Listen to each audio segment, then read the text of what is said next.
So if you got a 2024 Mustang, it might be a little confusion on how to drag race it. Apparently you have to put the car in drag mode. Not a lot of people know this. On a 2015 6R80 car to 2018, all you had to do was put it in drive. There was no drag mode. There was just drive and manual mode. Make sure you put it in drag mode because it's gonna limit some of the torque reduction. It's gonna take it off.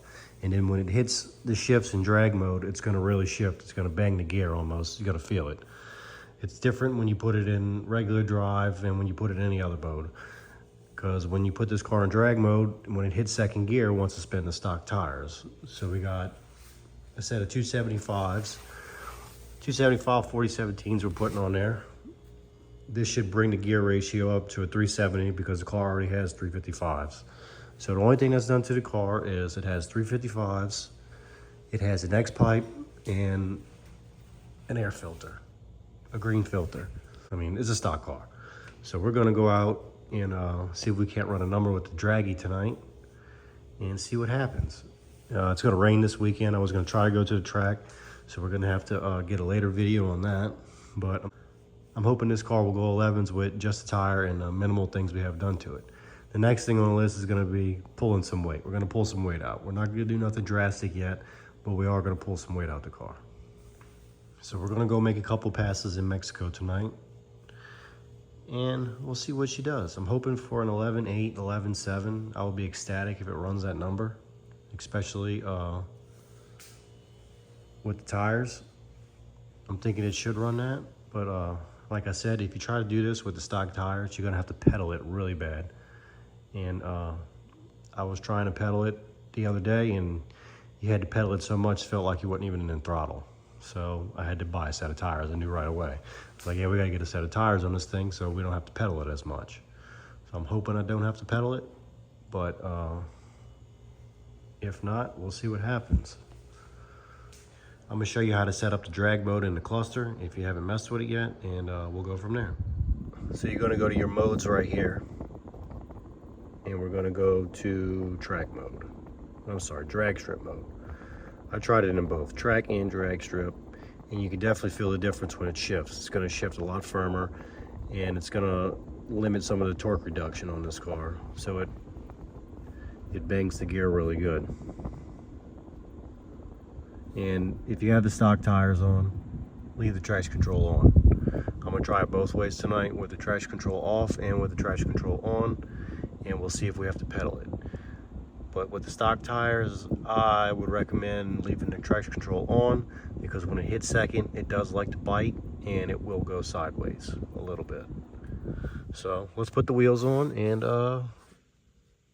we're gonna go run a number tonight and see what it will run.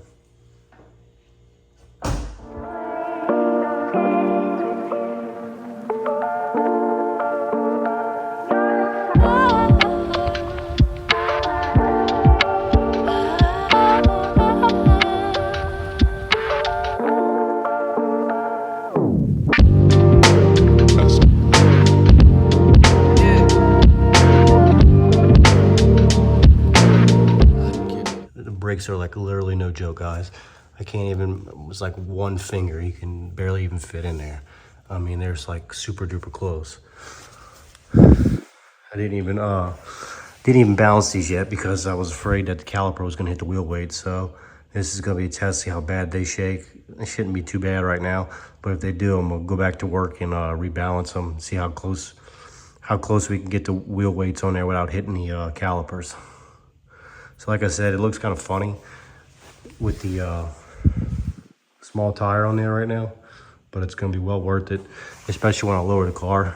It's not gonna have that big old fender gap. The front's still gapped out too pretty good. It's not even flush with the fender. The front tire, it's inward. Less of a gap, but you can see how high the car's sitting, so we'll address that soon. That's only a $300 mod. Just gonna take some work to do it. One little Saturday, couple hours, won't be too bad. The suspension kind of settled a little bit after taking the car off of the jack and letting it sit for a little while, so it did get a little bit lower, but we still need to address the wheel gap. So I got the wheels torqued down, and we're gonna go test this bad boy and see what she runs.